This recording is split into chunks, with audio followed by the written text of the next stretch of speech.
श्रीमद् भक्ति चैनल में आपका स्वागत है। यह चैनल उन सभी भक्तों के लिए है जो भगवान की भक्ति और आध्यात्मिकता में रुचि रखते हैं।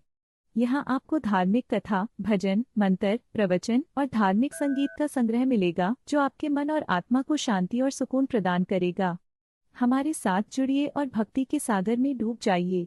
श्रीमद् भक्ति चैनल पर हर दिन नए वीडियो के साथ अपनी आध्यात्मिक यात्रा को और भी गहरा बनाइए। हरि ओम। हरतालिका तीज व्रत कथा। हरतालिका तीज का व्रत सुहागन महिलाओं के लिए अत्यंत महत्वपूर्ण होता है। इस व्रत का उद्देश्य पति की लंबी उम्र और सुखी वैवाहिक जीवन की कामना करना होता है। यह व्रत विशेष रूप से उत्तर भारत के राज्यों में मनाया जाता है। आइए, इस पवित्र व्रत की कथा है। कहा जाता है कि इस व्रत को विधिपूर्वक करने से सुहागन महिलाओं का सुहाग अखंड रहता है और कुंवारी कन्याओं को मनवांछित वर की प्राप्ति होती है। हरतालिका तीज के व्रत का महात्म्य अत्यधिक है और इसे पूरी श्रद्धा और विश्वास के साथ करना चाहिए। इस व्रत की कथा हमें यह सिखाती है कि यदि हम दृढ़ निश्चय और संकल्प के साथ किसी कार्य को करते हैं तो हमें निश्चित रूप से सफलता प्राप्त होती है। आप सभी को हरतालिका तीज की हार्दिक शुभकामनाएं।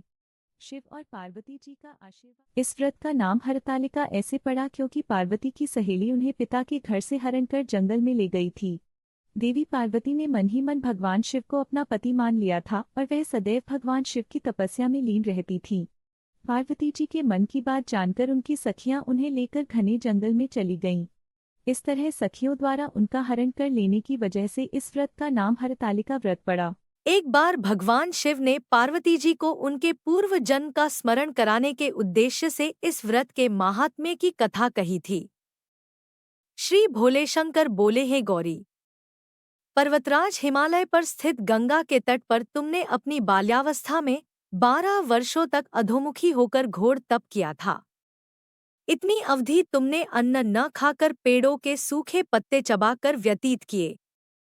माघ की विकराल शीतलता में तुमने निरंतर जल में प्रवेश करके तप किया। वैशाख की जला देने वाली गर्मी में तुमने पंचाग्नि से शरीर को तपाया। श्रावण की मूसलधार वर्षा में खुले आसमान के नीचे बिना अन्नजल ग्रहण किए समय व्यतीत किया। तुम्हारे पिता तुम्हारी कष्ट साध्य तपस्या को देखकर बड़े दुखी होते थे। उन्हें बड़ा क्लेश होता था। तब एक दिन तुम्हारी तपस्या तथा पिता के क्लेश को देखकर नारद जी तुम्हारे घर पधारे। तुम्हारे पिता ने हृदय से अतिथि सत्कार करके उनके आने का कारण पूछा। नारद जी ने कहा, गिरिराज, मैं भगवान विष्णु के भेजने पर यहाँ उपस्थित हुआ हूँ। आपकी कन्या ने बड़ा कठोर तप किया है।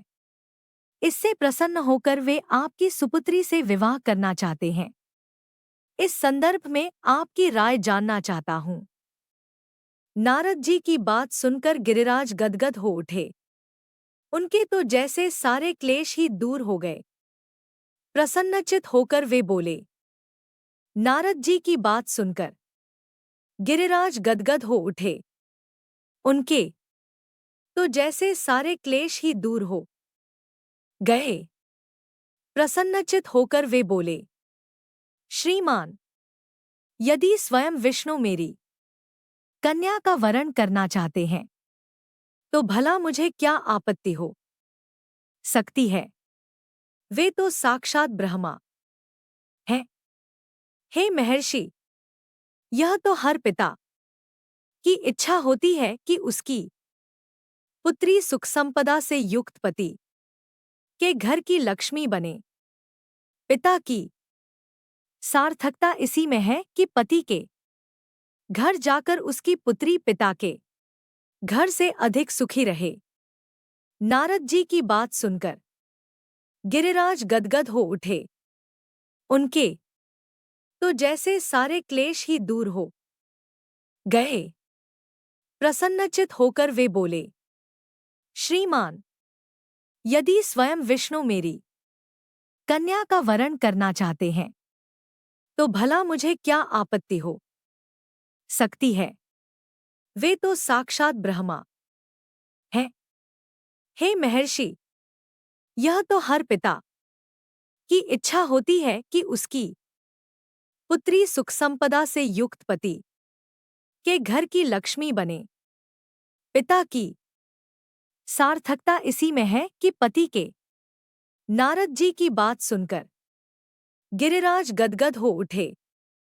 उनके तो जैसे सारे क्लेश ही दूर हो गए। प्रसन्नचित होकर वे बोले, श्रीमान, यदि स्वयं विष्णु मेरी कन्या का वरण करना चाहते हैं तो भला मुझे क्या आपत्ति हो सकती है। वे तो साक्षात ब्रह्मा हैं। हे महर्षि, यह तो हर पिता की इच्छा होती है कि उसकी पुत्री सुख संपदा से युक्त पति के घर की लक्ष्मी बने। पिता की सार्थकता इसी में है कि पति के घर जाकर उसकी पुत्री पिता के घर जाकर उसकी पुत्री पिता के घर से अधिक सुखी रहे। तुम्हारी एक सखी ने तुम्हारी इस मानसिक दशा को समझ लिया और उसने तुमसे उस विक्षिप्तता का कारण जानना चाहा। तब तुमने बताया, मैंने सच्चे हृदय से भगवान शिवशंकर का वरण किया है, किंतु मेरे पिता ने मेरा विवाह विष्णु जी निश्चित से कर दिया है। मैं विचित्र धर्म संकट में हूँ। अब क्या करूँ? प्राण छोड़ देने के अतिरिक्त अब कोई भी उपाय शेष नहीं बचा है। तुम्हारी सखी बड़ी ही समझदार और सूझबूझ वाली थी। उसने कहा, सखी, प्राण त्यागने का इसमें कारण ही क्या है? संकट के मौके पर धैर्य से काम लेना चाहिए। नारी के जीवन की सार्थकता इसी में है कि पति रूप में हृदय से जिसे एक बार स्वीकार कर लिया, जीवन पर्यंत उसी से निर्वाह करें। सच्ची आस्था और एकनिष्ठा के समक्ष तो ईश्वर को भी समर्पण करना पड़ता है। मैं तुम्हें घनघोर जंगल में ले चलती हूँ, जो साधना स्थली भी हो और जहाँ तुम्हारे पिता तुम्हें खोज भी न पाएं। वहाँ तुम साधना में लीन हो जाना। मुझे विश्वास है कि ईश्वर अवश्य ही तुम्हारी सहायता करेंगे। तुमने ऐसा ही किया। तुम्हारे पिता तुम्हें घर पर न पाकर बड़े दुखी तथा चिंतित हुए। वे सोचने लगे कि तुम जाने कहाँ चली गई। मैं विष्णु जी से उसका विवाह करने का प्रण कर चुका हूँ। यदि भगवान विष्णु बारात लेकर आ गए और कन्या घर पर न हुई तो बड़ा अपमान होगा। मैं तो कहीं मुंह दिखाने के योग्य भी नहीं रहूंगा। यही सब सोचकर गिरिराज ने जोर शोर से तुम्हारी खोज शुरू करवा दी। इधर तुम्हारी खोज होती रही और उधर तुम अपनी सखी के साथ नदी के तट पर एक गुफा में मेरी आराधना में लीन थीं। भाद्रपद शुक्ल तृतीया को हस्त नक्षत्र था। उस दिन तुमने रेत के शिवलिंग का निर्माण करके व्रत किया। रात भर मेरी स्तुति के गीत गाकर जागी। तुम्हारी इस कष्ट साध्य तपस्या के प्रभाव से मेरा आस डोलने लगा। मेरी समाधि टूट गई। मैं तुरंत तुम्हारे समक्ष जा पहुंचा और तुम्हारी तपस्या से प्रसन्न होकर तुमसे वर मांगने के लिए कहा। तब अपनी तपस्या के फलस्वरूप मुझे अपने समक्ष पाकर तुमने कहा, मैं हृदय से आपको पति के रूप में वरण कर चुकी हूँ। यदि आप सचमुच मेरी तपस्या से प्रसन्न होकर आप यहाँ पधारे हैं तो मुझे अपनी अर्धांगिनी के रूप में स्वीकार कर लीजिए। तब मैं तथास्तु कहकर कैलाश पर्वत पर लौट आया। प्रातः होते ही तुमने पूजा की समस्त सामग्री को नदी में प्रवाहित करके अपनी सहेली सहित व्रत का पारणा किया।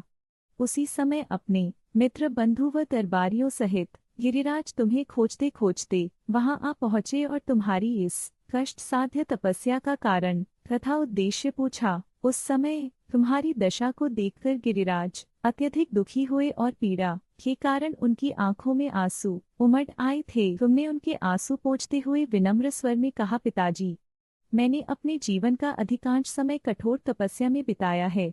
मेरी इस तपस्या का उद्देश्य केवल यही था कि मैं महादेव को पति के रूप में पाना चाहती थी। जब मैं अपनी तपस्या की कसौटी पर खरी उतर चुकी हूँ, आप क्योंकि विष्णु जी से मेरा विवाह करने का निर्णय ले चुके थे, इसलिए मैं अपने आराध्य की खोज में घर छोड़कर चली आई।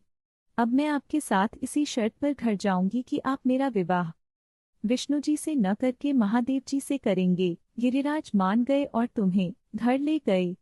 कुछ समय के पश्चात शास्त्रोक्त विधि विधान पूर्वक उन्होंने हम दोनों को विवाह सूत्र में बांध दिया। भाद्रपद की शुक्ल तृतीया को तुमने मेरी आराधना करके जो व्रत किया था, उसी के फलस्वरूप मेरा तुमसे विवाह हो सका। इसका महत्व यह है कि मैं इस व्रत को करने वाली कुमारियों को मनोवांछित फल देता हूँ। इसलिए सौभाग्य की इच्छा करने वाली प्रत्येक युवती को यह व्रत पूरी एकनिष्ठा तथा आस्था से करना चाहिए। धन्यवाद मित्रों, आपने हमारे वीडियो को देखने के लिए समय निकाला। अगर आपको ये वीडियो पसंद आया हो तो कृपया लाइक करें, शेयर करें और हमारे चैनल श्रीमद् भक्ति को सब्सक्राइब करें। ऐसे ही और भक्ति से जुड़े वीडियो देखने के लिए बेल आइकन को दबाना न भूलें, ताकि आपको हमारे नए वीडियो की नोटिफिकेशन मिलती रहे। अपने सुझाव और प्रश्न हमें कमेंट में ज़रूर बताएं। ईश्वर की कृपा सदा आप पर बनी रहे। जय श्री कृष्ण।